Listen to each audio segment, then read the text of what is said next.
Serbisyong lubos sa 882. Isang oras ng siksik na balita, panayam at impormasyon. Narito ang broadcaster na subok na sa paghahatid serbisyo. Rick Dalayon Lima.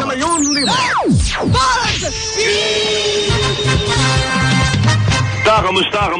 Araw ho tayo ngayon ng Tuesday at 30 po sa buwan ng Marso 2021. Ako, magandang balita ho ito para sa mga naka-ECQ, ha? Yan ho ang tatalakayin natin mamaya. Iwasan muna ho natin ang magkaroon ng medyo bad vibes, ha? Bad vibes. Huwag munang ganun. At yun ho, mga nasa ECQ, makakarating. Sana. Makarating ang ayudang inihahanda po ng gobyerno para dun po sa mga ECQ. Pero hindi yata pere, no? Nga pala si Vic Lima, good morning sa inyo lahat. Ito po ang Serbisyong Lubos sa 882. Araw po tayo ng Tuesday ngayon, March 30. At Martes Santo, ika nga. Pero marami pa rin ho tao sa lansangan. Usually yan, mga Miyerkules ng hapon yan, medyo titila na yung mga tao medyo mababawasan na ho And then towards Thursday until Friday, ayan, malinis na ho ang kalsada niyan. Sa bagay, kahit siguro hindi tayo ngayon mahal na araw, talaga medyo konti ho ang tao sa labas ng mga kani-kanilang bahay dahil nga ho may enhanced community quarantine. Ang Pangulo yung nagsalita kagabi, medyo hindi masisisi yung matanda. Talagang mahirap ang nangyayari ngayon. Bagay, hindi naman ulan sa Pilipinas yan, sa buong mundo. Kaya siguro naintindihan po natin ang pinagdadaanan ng ating pamahalaan sa hirap po talaga ng buhay na dinaranas po ng ating mga mamamayan. Pero the good thing is, yung mga pribadong kumpanya, pinayagan na po ng pamahalaan na bumili ng kanilang mga bakuna. At sabi ko nga malaking kabawasan ho yan para dun ho sa mga taong merong trabaho sa malalaking kumpanya, di ba? Mababawasan na ho yung meron naman mga senior citizen na empleyado pa no? So medyo may maisusubi na yung mga barangay. So pwede na ho yung mga substitution list na nakalista ron. Kaya tuloy-tuloy ho yan, parami ng parami kung darating pa yung mga bakunang yan. Ewan ko kung matutuloy yung magdodonate sila sa gobyerno, which is siyempre dapat naman i-priority muna ng kumpanya yung kanilang mga empleyado. And then the donation will come afterwards. Hindi ho yung pagdating hati ka agad. Di ba? Hindi naman ganun. Unahin muna yung empleyado, sagarin muna yung mga empleyado na mabakunahan, and that's the next time tsaka mag-uusap po ng donasyon na ibibigay ng mga private companies sa ating pong pamahalaan. Talagang kulang po. Medyo alam naman po natin na ika nga pera ho ang gumagalaw dyan sa kanyang industriya. Kaya ito ho, malalaking kumpanyang ito nauna na magsikuha ng mga bakuna sa napakaraming mga kumpanya. Pero yung isang pare teka, ano ba pangalan ng paring yun? I think a priest from UST. Parang medyo pare parang paring scientist. May dinidebay sila na oral. Baka nakikinig ko, baka meron nung nakakakinig dyan, nakakarinig sa impapawid natin. Baka pwede nating makapanayam yung paring yun, dahil maganda ho yun. Kung yun ho oral, hinahanap ko yung pangalan ng pare napadala sa group Viber namin. Ito ho mga ganito, di ba? Sana ho ito'y tulungan ng gobyerno. Ito, Filipino priest developing oral COVID-19 vaccine effective versus new variant. Si Dominican priest and molecular biologist Father Nicanor Austriaco, nagde-develop po siya ng isang Filipino-made oral vaccine. At parang ang main sangkap po nito yung yeast. Ano ba sa Tagalog ang yeast? Yeast system that would be effective against the coronavirus disease and the more infectious COVID-19 variants. Yun, pareho ito na biologist. Yun ho ang kanilang dinidevelop. Magandang balita ho yan. Sana ho, wag nang pahirapan ng kung approve ho yan. By the way, kamusta na ho yung ating virgin coconut oil? Napakatagal na ho nun. Ang tagal na ho nun na, ewan ko, kung tapos na ho yung study. Alam niyo, ang problema ho kasi, dito sa ating bansa, tingnan niyo yung mga scientists, yung mga Filipino inventor, yung mga inventor. Hindi ho nakakakuha ng suporta sa gobyerno. Well, in fairness to the government ngayon, kahit anuhong gobyerno, parang wala hong nakuhang suporta yung mga inventor. Lalo-lalo na ho, kung yung mga iniimbento nila, katulad ho ng pamalit sa petrolyo, pamalit sa gasolina at sa krudo, ay wala ho, babarilin ho kagad yung ideyang yon. Nino, ng mga malalaking kumpanya. Hindi, babarilin kagad yon. Hindi ho papayag yung mga yan. Nakita nyo kagahama ng, mangilan-ngilang oil companies na sinasabi nila wala silang kartel. Pero pag nagbaba ng presyo yan at nagtaas, pare-pareho ang amount to the last centavo. Ngayon, nagbaba sila effective today. Bakit? Holy Week Walang sasakyan sa Tignan nyo next week. Ay, pustahan tayo. Yung balikan na sa kalye, mga sakyan, mag-i-increase yan Tuesday. Magkano in-increase nyo? 125, 140 ba? 130? Naku, pag nag-increase yan, bawi-bawi yan. Hindi ho papayag yung mga yan. Matagal ko na hong sinasabi yung mga yan. Yung mga kumpanya ng gasolina na yan, pinaglululuko tayo niyan. Buti nga, hindi ikinatwiran yung yung barko dun sa Suez Canal na nabalahaw. Buti nga, hindi kinatwiran yun Di ba? Nakalimutan siguro nila, nakaligtaan na wala sa isip nila. Ay naku, magtataso kami dahil meron hong barkong nabalahaw sa Suez Canal. Hindi ho makadaan yung mga oil tanker. Di ba? Hindi ho ba parang obvious naman niloloko tayo? Holy Week, magbababa ng presyo. Natural. Walang kotse sa lansangan ECQ pa. Di ba? Next week, pustahan tayo. Lalo na yung paborito kong kumpanya, yung may kulay pula. Unang-una silang nagtataas, pero pag rollback, huling-huli silang nagbababa. Ganun ho kagahaman yung mangilan-ngilan sa mga oil companies na yan. Di ba? Natural, magbababa sila, walang sakyan sa kalye. Sino magpapagasolina ng marami? Baba tayo. Para yung iba lumabas, magpagasolina. Di ba? Ganun ho yan. Hindi ho nag-iisip yan ng COVID. Manigas ho kayo. Kailangan kumita kami. Di ba? Yun lang, nabanggit ko lang yan. Yung may ibig sabihin, balikan natin yung mga inventor. Wala akong nakukuha ng suporta yan sa gobyerno. Isipin ninyo, kung meron tayong makuha yung what do you call this? Yung solar energy. Yung solar power. Di ba? Ay, pera na lang kung ikaw isang local government official sa lalawigan mo na talagang ipagtutulakan mo at ipagigitan mo yung solar power. I think si Mig Subiri may ganyan yata I think sa Bukidnon. Sa Bukidnon may ganyan. Papatayin ho yan. Ibig sabihin, papatayin yung idea. Babarilin ho yung idea niyan. Papayag ba Meralco? Ano ba? Hindi ho papayag ang Meralco na magkaroon ng alternative electricity. Di ba? Dahil hindi ho sila nakapag-overcharge. Nakapag-overcharge. Hindi ho sila nakasingil. Pero yung solar power, pag nanonood ako ng cable, na paminsan-minsan ay namamatay din, yung cable, napakarami na bansa sa Africa, I think sa ilang European countries, lalo na dun sa mga maiinit na lugar. Nakita nyo, ang gandang tingnan, parang isang buong hektarya, libu-libong hektarya ng mga solar panel. Walang kuryenteng binabayaran yun. Sa araw lang ho nakabase yun, sa sun. Hindi ba? Hindi ho palulusutin dito yan. Dahil mamamatay ho negosyo nila. Hindi ba? Buti nga, sa telcos may nakalusot na isa Hindi ba? Anyway, alamin ho natin, isa ho sa malaking balita ngayon ay itong MRT3 operation. Alamin ho natin kung ano na estado ngayon. Si Engineer Michael Kapati. Engineer, magandang umaga po. Si Vic Lima sa DWIC. Hi, good morning, Vic. Morning po. Ano po? Mabuti po. Kayo po, kamusta po kayo? Okay naman. Oo.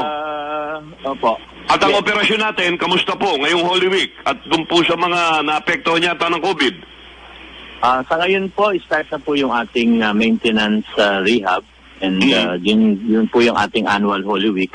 Oh. And tungkol naman po dun sa ating COVID situation, meron po Opo. tayong 12 na tellers and one cash assistant na naka-quarantine ngayon Oo. since nag-positive sila sa COVID, ano? Opo. And at the same time, nag-conduct tayo ng massive contact tracing Right. and nagpadala tayo ng 114 na tellers and station personnel sa COVID testing natin kahapon. Opo. So we're waiting for their result this week. Oo. Pero ito naman 12, ano ho ba to? Mild ho ito, engineer? Ano hong estado nila? Lahat po sila naka-quarantine ngayon. Quarantine. Some are sa bahay, some naman ay nasa LGU quarantine area. At ito naman po hindi na nagre-report sa opisina. Kasi na-identify natin sila na Buti. iba may symptoms. So, opo. Oo, pero paano sila nagkaroon? Hindi ba nasa boot sila?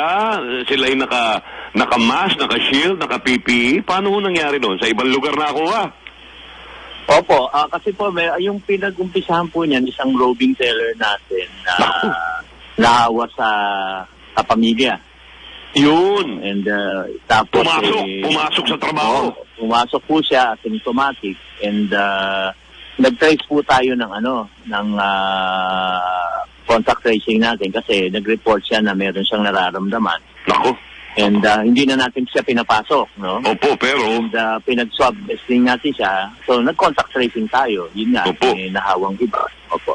oo, so dapat pala hindi na siya pumasok. Yun ho kasi kadalasan na nangyayari. Minsan sa trabaho inaabutan naman sa mampakiramdam pero napakarami na ho nakahalubilo. That's a problem. So, pero kaya nga po tayo, napaka-higpit natin. Meron tayong tinatawag na health declaration sa umaga sa hapon. Opo. Kaya lang, yun nga, medyo pag tinamaan tayo na asymptomatic, yun ang medyo nakakatakot yun eh. Oo. So, ang ginawa naman po natin na massive contact tracing at sinabcheck natin lahat sa swab testing, inaantay natin yung result. And very timely naman kasi stop operation tayo ngayon. Stop operation kayo? Oo, dahil meron tayong maintenance and at the same time, nag-take tayo ng advantage din na ipaswab test na lahat. Oo, tama. Para isang isang pasada, ika nga.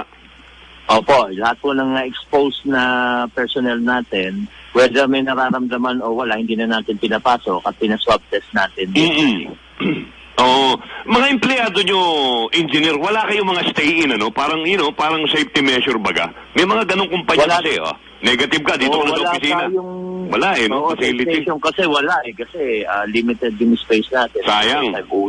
Uwian din. Naku. Pero lahat naman ng natin, personnel natin are in full PPE, naka-face mask yan, face shield, gloves, gowns. Yung interaction nila sa mga passengers, very, very limited kasi meron din tayong mga plastic barriers yan. Yeah, I know. So talagang nililimit na natin yung interaction at we encourage them sa TDM na sila bumili ng mga tickets, etc. So very, very, limited lang yung natin. But still, we're not taking any chances. Continuous yung ating disinfection ng train, ng station. Kagabi, nagpa-disinfect na ako ng buong istasyon, Lahat from Station 1, North Avenue to South Avenue. Oo. And dito rin sa depot, ganun din, naka-PPE na rin kami lahat from the start. So, we're taking it very seriously. Oo, mabuti rin sigurado, engineer. Gaano po kadalas yung disinfection na yan? Well, of course, now, wala kayong operation. Hindi masyadong risky yan dahil nakahinto naman yung mga train natin, minemaintain lang. But when you operate, gaano kadalas po ang disinfection yan? Ang disinfection po natin 3 times a week. Good. 3 beses isang linggo.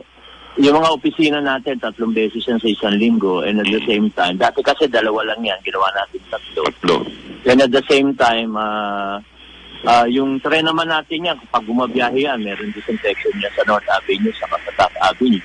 Kada linggo. And inayos din natin yung proseso. Oo. Kailan ho ba magre-resume ang operation ninyo?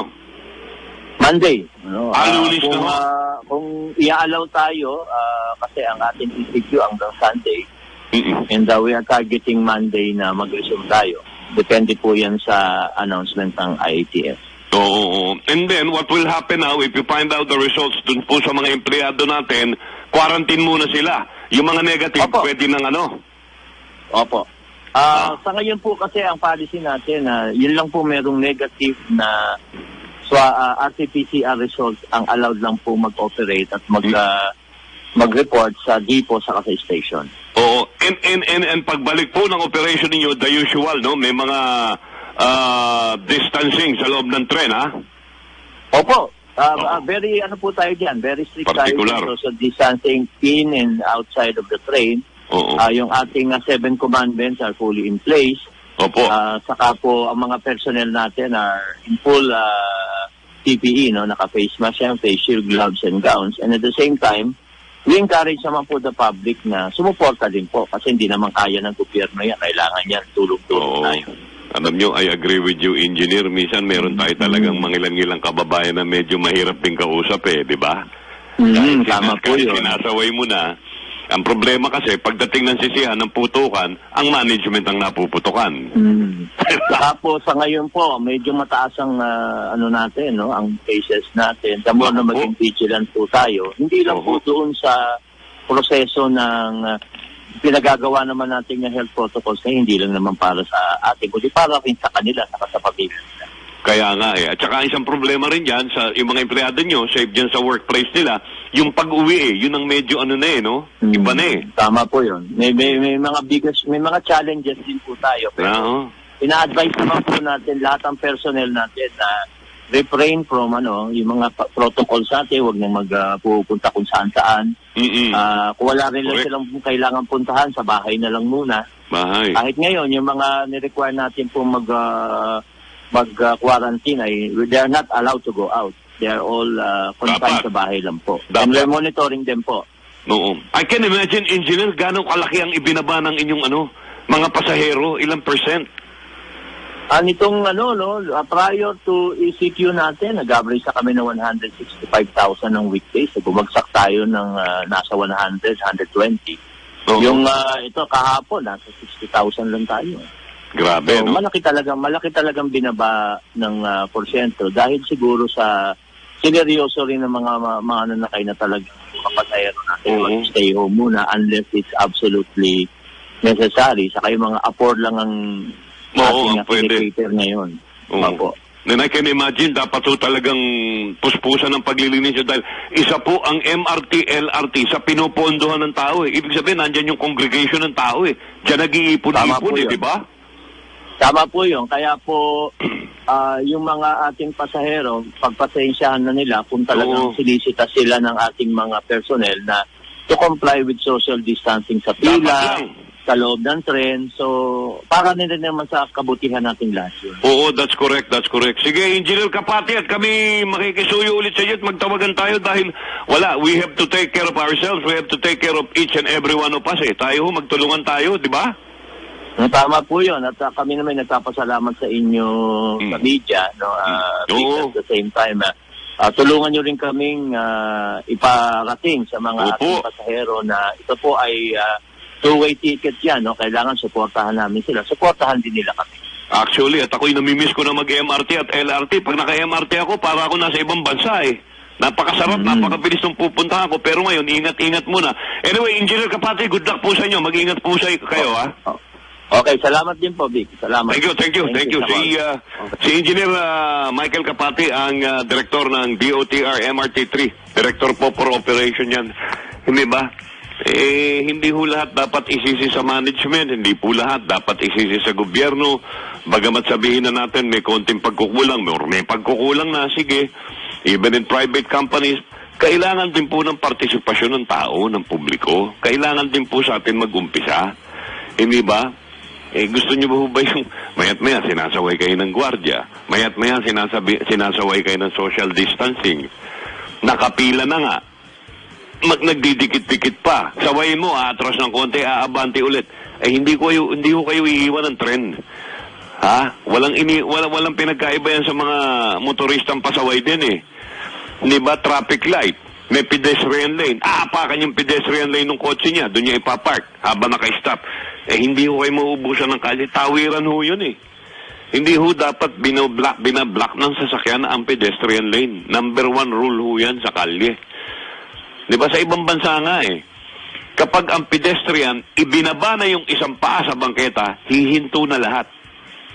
Kay bata yan, kay matanda yan. Naku, lalo-lalo na ho yung mga may kapansanan. Kapag ibinaba yung isang paa sa bangketa at akmang tatawid, hihinto na ho yung mga sakyan. Hindi, wala ho sa Pilipinas yan. Kapag alam na tatawid ka, uunahan ka pa. Lalong bibilisan. Marami hong ganon. Mga hindi ho nag-iisip. Parang hindi... It only goes to show na hindi ho sila... Yun ang mga magagandang tanongin na, oy, yaliga, marunong ka ba magmaneho? Oo naman. Hindi ka marunong magmaneho. Inapa kami yung pedestrian lane ng kotse mo. Haba naka-stop. Yung para mauubusan ng kalye. Hindi ba? Eto na yung hindi mo apakan yung pedestrian lane. Darating naman yung mga taga-motor. Yung mga nakamotor, sila ang babara dun sa pedestrian lane. Yung mga tatawid ngayon, lilihis, which is delikado. Di ba, lilihis sila dun sa pedestrian lane, nakabalabag kayo Hindi ho inaapakan ng sasakyan, hindi ho hinihintuan ng sasakyan ang pedestrian lane. Be it you are on a green light or red light, kapag may nakita kayong akmang tatawid, oo, mali yun. Pag tumawid sila at green light kayo, pero na kayo, mag-minor na kayo at mas isipin nyo na magbigay. Hindi ba? Magbigay. Mali yun, tatawid ka, go yung mga sakyan, mali yun. Pero minsan nga, to avoid accident, yung iba, wala tayong magagawa, pinagbibigyan.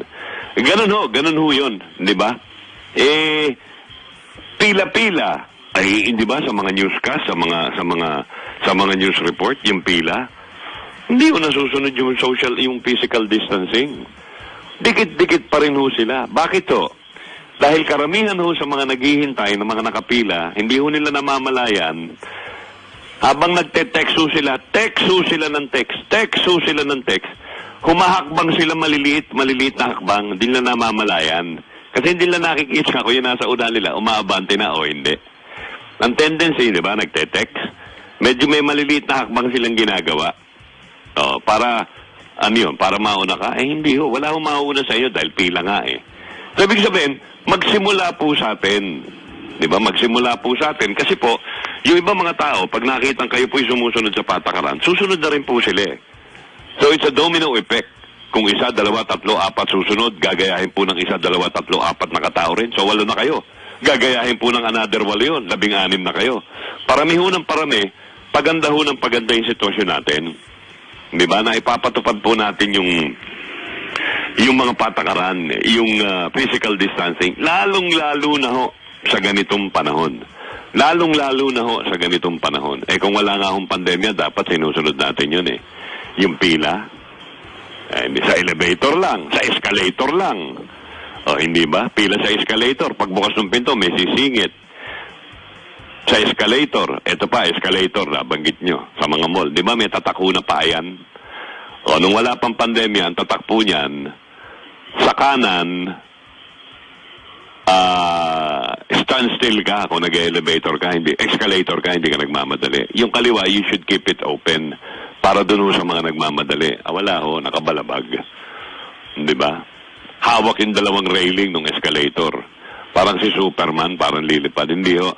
At kaya ho yan, merong tatak na paa sa escalator. Doon lang ho kayo aapak, doon lang ho kayo sasakay. Para nga may physical distancing. Tignan nyo kung nasusunod sa mga mall. Hindi. Hindi nasusunod. Sa elevator, may pila.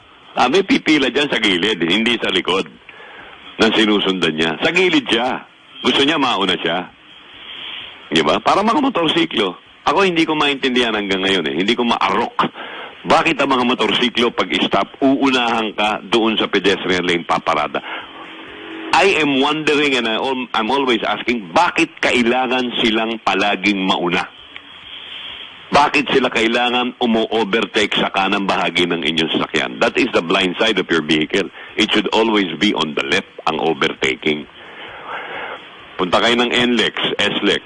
Keep right except when passing. Kung mabagal ka, doon ka lang sa kanan. Kung o-overtake ka, sa kaliwa ka.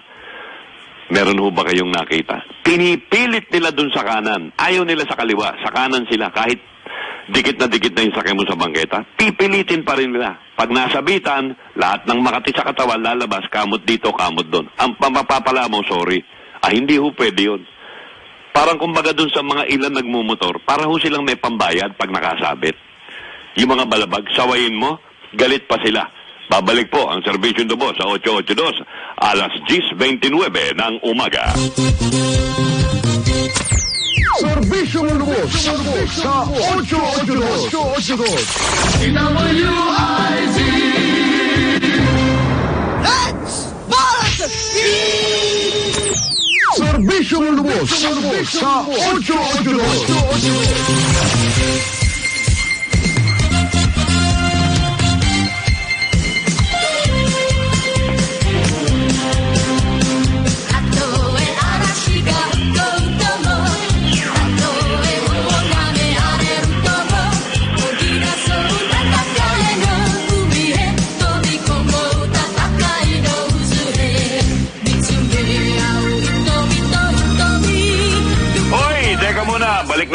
Balik na ho tayo. May delay kasi. May delay yung telepono eh. So, balik na ho tayo sa ating palatuntunang Servisyo Lubos sa 882. Big Lima here. Hanggang mamaya po tayong 11 o'clock in the morning. At siyempre, pagkatapos po niyan, ang inyong pong kinapapanabikan, ang inyong pong hinihintay, si Attorney Topacio, si Idol, diba? Si Gasolito, Mr. Sex Appeal, Attorney Freddy Topacio. Mamaya po yan, 11 o'clock in the morning, para ho medyo maging maganda ang pananghalian ninyo. Abay, pakinggan po ninyo yan at medyo talagang makakalimutan nyo for a while ang ating mga problema at napakasaya pong pakinggan yan. Diba? Anyway, mamaya ho, makakapanayam natin kung tayo ipapalarin si DBM Secretary Abisado at malaman po natin kung ano ho ang patakaran, ano ho ang kalakaran dito sa ayudang ibibigay. Ano ho ba ang tawag dito? Ito ho ba'y ayuda? Ano pong uri ito? Ito ho ba'y pera? Ito ho ba'y in-kind? Groceries? Naku, doon naman ho sa ating mga local official, parang awa nyo na, ha? Ito ho'y 22.9 million ang makikinabang po rito. Di ba? Parang maximum yata of 4 family members ang mabibigyan, which should be 80% ng mga low income, mga nawalan ng trabaho lalong-lalo na. Kasi I was wondering, gusto kong tanungin si Secretary Abisado, paano ang sistema niyan? Tuesday na ho ngayon. Will it go on until after the ECQ sa mga lugar kung hindi man po ma-extend next week? Ang ibig sabihin yan ho ba'y topo-topo? Tawag natin doon topo-topo eh. Di ba? Yung tuloy-tuloy ho ba yan kahit yan ho'y natapos na ang ECQ sa mga lugar? O yun ho nga alamin natin sa kanya. Paano ho distribution yan? Sabi ho niya kanina, narinig ko, parang within today, pipilitin ho nilang ma-release. Di ba? Ano ho ang magiging basihan ng listahan na bibigyan ng mga barangay? Eto na naman tayo, ha? Tandaan ho natin, yung unang ayuda, medyo nagkaroon ho ng problema. Di ba? Wag naman ho natin samantalahin na, kasi lalo na kung bulto yan, no? Tapos, hindi ho ma-i-dispatch lahat. Saan ho mapupunta yung ibang matitira? Di ba? Kailangan ho, yan ho'y maging open book kung paano ang distribution yan, sino mga makikinabang. Hindi natin may iwasan. Meron ho tayong mangilan-ngilang mga opisyal na hindi ho minsan maganda ang hangarin eh. Hindi ho maganda minsan ang kalakaran eh. Hindi ho ba ilang reklamo yung narinig natin during the ayuda 1, yung unang ayuda. Ang dami yung reklamo nun. Hanggang ngayon yata meron pang hindi nabigyan dun. So paano yun? Yung kanilang listahan na pagbabasihan ay the same listahan na nagkaroon ng problema noon, hindi kaya maulit to. Tayo ho'y nagtatanong lang hindi kaya maulit ngayon. At maging ganun din ho, same banana, ika nga. Marami hong Secretary Wendell Abisado, DBM, magandang umaga po, si Big Lima sa DWIC. Sec, magandang umaga. Magandang umaga, Vic. Magandang umaga sa ating mga suking taga-subaybay. Kamusta na? Na-i-release nyo ba ngayong araw na ito? Ma-i-release ba? Kapipirma ko lang po nung SARO nung special allotment release order at saka nung notice of cash allocation para sa kabuuang 22.9 billion Oho. na ibibigay po sa lahat ng mga local government units at sila naman ang mamamahagi sa kanilang mga nasasakupan po. Magkano po itong pinag-uusapan natin, Sec? Sa kabuuan po, 22.9 billion at 1,000 pesos per person. Pero, na sumasaklaw po at kasama po doon sa 80% classified low-income families yan po sa mga LGUs na yan. 1,000 sa bawat ulo, maximum of 4 members ng pamilya. Kung per family po, subalit ang nakikita ko po mas maigi siguro yun. Depende po sa local government unit. Oo, depende na sa kanila. Pero ano ho ba ang kalakaran dapat? 1,000 per pamilya o 1,000 per ulo? 1,000 per ulo po. Yan po ang ano. Ang kabuuan po na 80% low income para sa Kalakang Maynila at sa 4 na lalawigan ay 22.9 million Pilipinos. So times 1,000, so 22.9 billion. 22.9. Meron tayong nalikom na 23 billion, so may konting-konting natitira para dito sa one-time financial assistance po. Ito ho ba'y pera o in kind?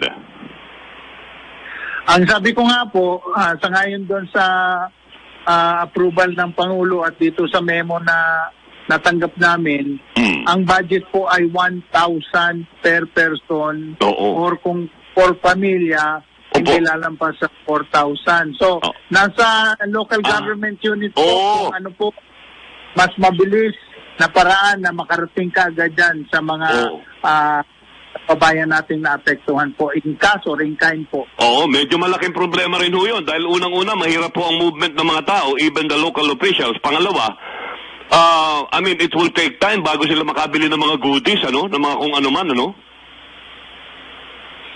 Bawat action po kasi natin, mayroong positive, may negative So, I know. Kung susuliin natin, kung in kind, siyempre, sasabihin ng tao, di naman yan ang gusto namin. Pera. Gusto namin pumili ng ganito. Tapos, na pagkain, kailangan ng diaper ng bata, kung ano pa ba. So, yun yung downside. Pagkakas naman, sasabihin naman, or kung yung ibibigay na in kind ay kulang ito, hindi naman 1,000 to, mga gano'n. Sala sa lamig, sala sa init. Kung cash naman, sasabihin ay walang mangyari dyan, isusugal lang na lang. Ipangkukulay ng buhok. So, lahat po talaga. Babalansin mo. Ang sinasabi lang po natin, naniniwala tayo na lang sa kagandahan loob ng bawat Pilipino sa panahon ngayon. Huwag na po natin natuan ng kalukuhan to. Talagang kailangan natin mga kapabayan to. So, yan na lang pong iisipin na lang sana bawat isa. Para po ito sa kapakanan ng lahat at kabutihan. Kawawa rin ho kayo Kawawa ho ang gobyerno, sala sa lamig, sala sa init Tulungan mo, aabusuhin. Hindi mo tulungan, mas lalo kang babakbakan, di ba? Ayun na nga po Yun na lang.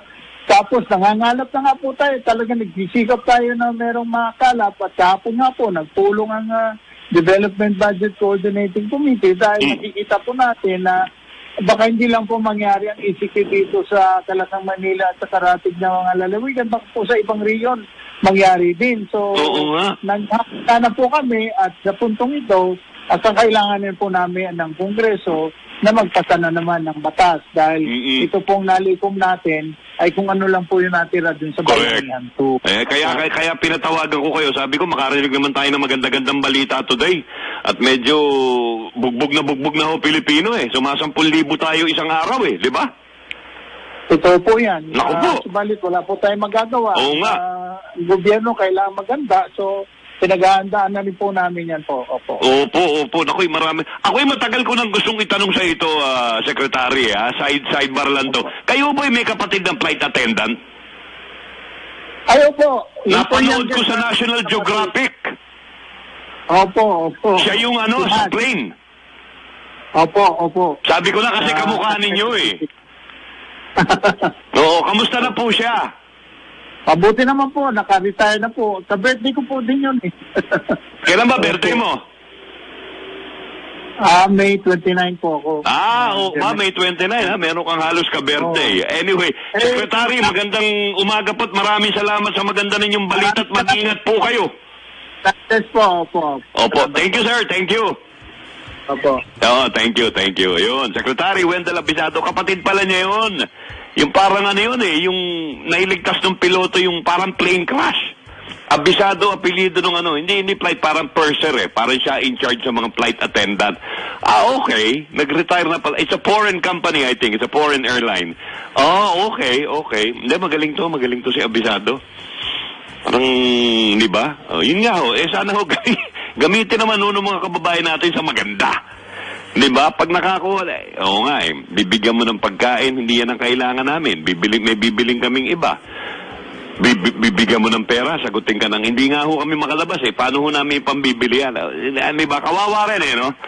Kawawa rin pero at least meron tayong ganyan na nakikita. Meron pagkilos na ginagawa ang ating pamahalaan kahit papano. Diba? Kailangan po encouragement Huwag muna yung batikusan ngayon. Diba? Tulungan po natin ang ating gobyerno, talagang tao rin po yung mga yan.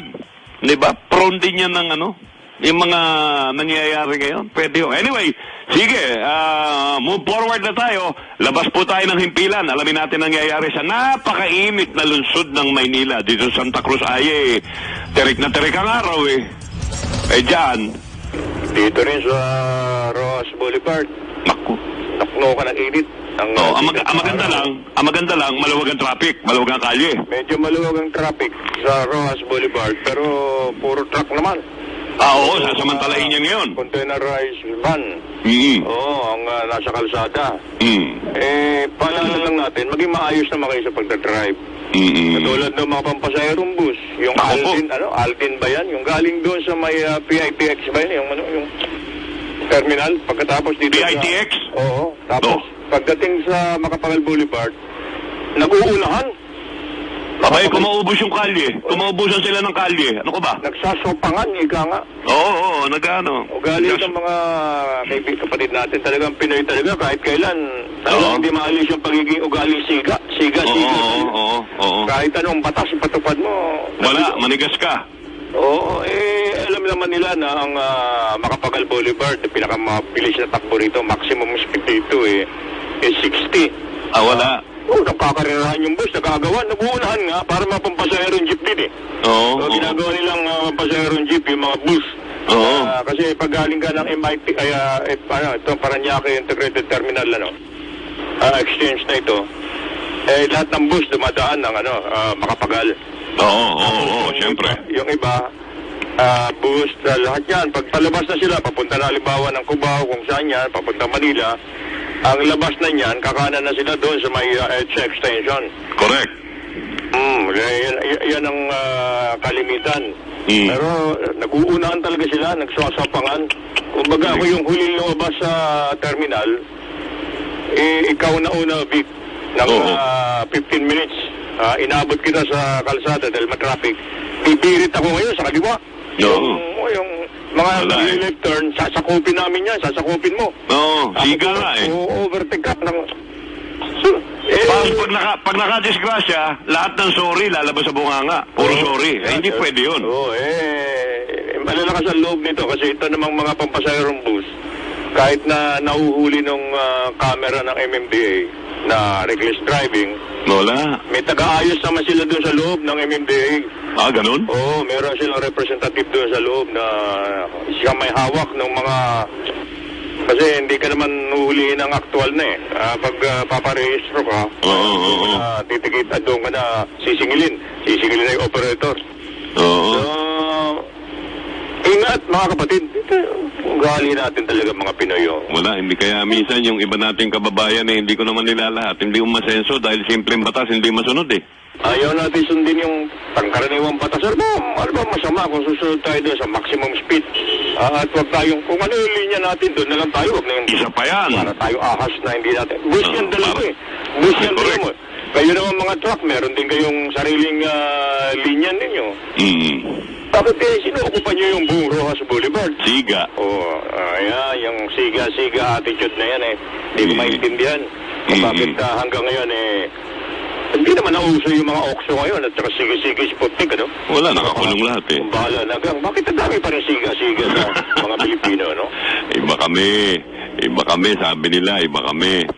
Saka ano, pinapangalanda ka nila, paring Aya, malaki yung sasakyan nila, nothing to lose. Yan naman masakit Ikaw, ingat ka sa sasakyan mo. Oo, naku po. Lalo na 3 buwan ka nang hindi nakakahulog.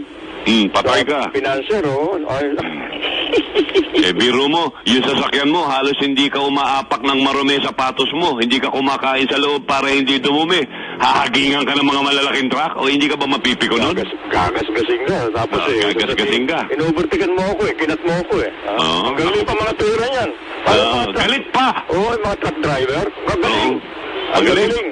Ito naman, ano naman dito sa mga truck na ito, yung mga containerized van na ito, may mga representative din sila sa police, sa traffic. Yun. Tungpats din sila doon sa traffic. Tiga-ayos. Pag na-aksidente ka, na-aksidente sila, nakasagi sila, yung investigador, higit ka, iipitin pa yung pangkaraniwang driver. Yung argabyado. Matik na. Matik na yan, Ito. Medyo may ilang lang yung mga yan. Pag investigador, pag nagkukuha na ng driver's license, nakikita mo na yung driver's license mo, dadalhin na limbawa kayo dito sa port area, sa traffic bureau. Pag pinakita mo na ng ID na nasa media ka. Patay ka. Patay sila. Boss, sila, kita mo, pag may nasasagasaan nga dito sa Party Tondo, may tao nasagasaan, Pulis mismo, yung investigador mismo, sumusulsul doon sa Manilang. Areglo na lang ho kayo, matagal ho ang kaso na ito, ma'am. Sira din ang ulo, no? Kaya malalakas ang loob nitong mga driver. Nakukonsinte. Nakukonsinte yan. Dahil may tongpats, may connect doon sa traffic bureau. Paala sa kanila si Lord. Ilang araw na yung vaccination ng sa mga senior. Parang Vic. Okay na ako. Okay ka na? Kahapon. Natawagan ka na? Naturukan na ako. Naturukan ka na kung barangay ka? Dito sa Cecilio Apostol. Barangay 3, Zone 34, Barangay 336, AstraZeneca. District 3 ka. Correct. Wala pa, malayo pa. Paco pa lang kami. Nasa Paco pa lang kami sa District 5. Oo. Sa District 5 pa lang, sa District 5 ako Magaling yung mga doktor. Sila Dr. Cando ng Tondo General. Talagang mga dalubasan doktor na nando, naka-standby. Aalalayan ka. Diyan magaling si Mayor Sko Oo nga. Mahuhusay. Mabilis. Mabibilisan mo Mabilis. Nasa tatlo na. Tsaka alam mo, sabi nga ni Congressman Jonas kanina, si Vice Mayor din kasi, doktora, kaya alam niya. Nagpaturok na rin yun ng sa Inovac di ba, sa PGH. Frontliner yan Sa Santa Ana. Frontliner yan Sa Santa Ana, dahil frontliner talaga yan Tama lang. Doktora yun Dito sa lusod ng Maynila, kakaiba ang buhay ng tao sa kabila nung talagang bawal yung mga nagtitinda sa tabi ng bangketa. Negative yun. Medyo matindi yan. May mga malulungkot din na nilalang dito sa Maynila. Sino? Yung mga nagpapautang ng 5-6 na Mumbai. Wala silang iikutan ngayon. Diba? Wala. Hindi sila makapaningil. Kasi lockdown yung mga barangay. Lockdown yung mga kalsada, hindi sila makapasok. Hindi pwede kasi pag hindi ka pumasok sa kalye na nakasara, pahuhuli kita. Lagot ka. Uhulihin sila ng polis. Saan punta? Boss, maniningil. Hindi pwede yan. Hindi po pwede. Bawal pumasok. Oo nga, wala nga ako nakikita mga nakamotorsiklo. Na mga naniningil. Naapektuhan ng mga 5-6. 5-6 group. Yung 5-6 Squadron. Yung karamihan na apelyido nila, Sing. Sing. Oo, tama. Parang bagat, Sing. Yun, di ba? Anyway, naku, napakainit sa Maynila. Mag-ingat po kayo. Sana marating na kayo ng bakuna dyan sa May Santa Ana, pare. Hindi, kami, District 5. District 5. Sorry. District 5 ako. Dito ako sa may area ng Malate. Malate ka pala, District 5. Ano na ito, sakop ito ng Singgalong. Anong tawag sa lugar namin dito, Singgalong eh. Ay, kaya pala magaling ka kumanta, mahilig ka sa Singalong. Singgalong, Oo. Hindi pa uso yung Singgalong na yan eh. Singgalong na kami rito eh. Correct, kayo nag-umpisa niyan eh. Bukas, pasisimulan na ng lungsod ng Maynila yung pagbabakuna naman doon sa A3 priority list o yung mga may, comorbidity, yung mga lantad sa mga may sakit. Yun sila ang priority, yung mga priority list niyan. Batay sa abisa ng DOH, yung mga comorbidity o yung may mga karamdaman na malaki ang epekto ng COVID-19 ay ang mga sumusunod. Ito yun chronic respiratory at chronic kidney illness, cardiovascular diseases, malignancy, obesity, hypertension, at diabetes. Correct. Yung mga sugar daddy. Mataas yung sugar, mga daddy. May sugar si daddy, kaya... Sugar daddy? Sugar daddy, diabetes yun. Okay. Ang pagbabakuna sa may mga comorbidity ay sa gitna ng pagsisimula ngayong umaga doon sa pagbibigay ng second dose ng bakuna sa CoronaVac sa mga healthcare workers yan sa Santa Ana, Maynila o sa Santa Ana Hospital. Nasa pangatlong araw naman na ang pagbakuna doon sa mga nakakatanda o may mga edad, hindi naman nakakatanda, mga nakakaedad o senior citizen sa 12 covered court sa 6 na distrito dito sa Maynila. Kahapon umabot sa 2,557. So, ibig sabihin na doon sa 2,557 na mga senior citizen na nabigyan ng bakunang AstraZeneca, isa ka ron. Correct. Correct. Isa ka ron sa 2,557. Inikayat ni Manila Mayor Isko Moreno ang mga residente ng Maynila na nakakatanda at yung mga may comorbidity na magpa-pre-registered sa manilacovid19vaccine.com para mas mapabilis yung proseso ng kanilang pagbabakuna. Humingi naman ng pangunawa si Dr. Rosana Milan ng Manila Health Department sa mga nagpapabakuna sa saglit na pagbagal dahil sa may mga lugar na mahina yung signal ng internet. Kahapon, tanghali pa lang, Vic, hanggang gabi. Walang signal yung converge. Ay, naku, ewan ko. Ano ba yung isa na yun? Sige. Parang sapatos ang tunog eh. Gabi na, nung bumalik ang signal. Ito Patrol over 5 ay upang kunabulan. Siyempre naman ito dahil lakas DWIC. Thank you, Aya. Airport, roll esperas, roll, go!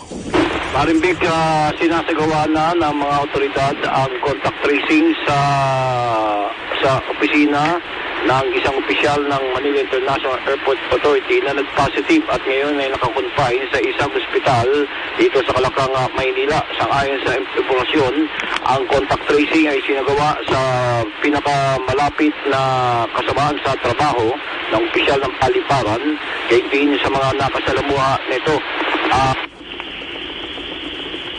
Hinahala ng lahat na makipag-ugnayan sa Manila International Airport Medical Unit upang maisagawa ang swab test kung sakaling sila ay na-expose sa opisyal ng paliparan na nagpositibo sa COVID-19. Laudis Pelas, Patrol 45, back to Parabig. Maraming salamat, Raul Aya. Maraming salamat sa inyo taga-subaybay. Sa ating po nakikinig. Ako po si Vic Lima. I'll see you tomorrow. Bye! Serbisyong lubos sa 882.